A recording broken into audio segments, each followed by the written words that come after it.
makanan yang haram ataupun meminum minuman yang haram, adakah dia nak kena tunggu 40 hari baru dia bertaubat kepada Allah Subhanahu Wa Taala, ataupun kita mengatakan on the spot dia kena bertaubat kepada Allah Subhanahu Wa Taala?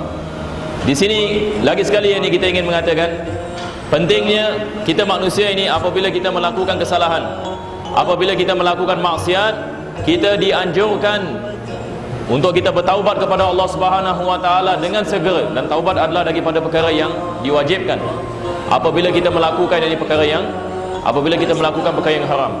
Jadi kita tidak mengatakan tunggu selepas 40 hari. Kita mengatakan sekarang ini kita melakukan taubat, dan Allah Subhanahu Wa Taala akan menerima taubat kita. Allah Subhanahu Wa Taala akan mengampunkan dosa kita selagi mana kita tidak mensyirik kepada Allah Subhanahu Wa Taala. Kalau sekiranya seorang ini syirik kepada Allah Subhanahu Wa Taala, maka diwajibkan bagi ini untuk mengucapkan kalimat syahadat dan masuk balik ke dalam agama Islam. Maka tidak ada dosa yang Allah Subhanahu Wa Taala tidak mengampunkan kecuali Allah Subhanahu Wa Taala tidak mengampunkan dosa syirik.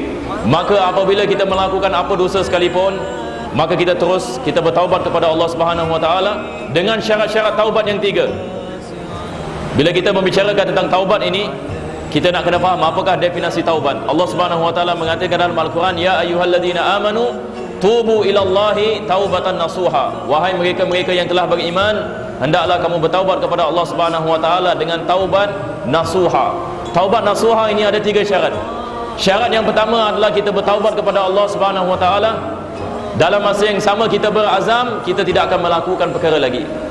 Yang ini kita minta ampun kepada Allah Subhanahu Wa Taala, dan kita berjanji dan kita berazam yang kita tidak akan balik kepada dosa yang kita melakukan. Maka ini yang perkara yang pertama. Perkara yang kedua, kita membentikan diri kita daripada melakukan maksiat. Perkara yang ketiga adalah mesti ada kesal. Yang ini kita kesal atas apa yang kita telah melakukan sebelum ini. Bukan yang ini kita bertaubat, tetapi dalam hati kita mengatakan mungkin kalau ada kesempatan yang lain pada tahun yang depan mungkin saya melakukan. Ini bukan taubat nasuha, ini bermain-main.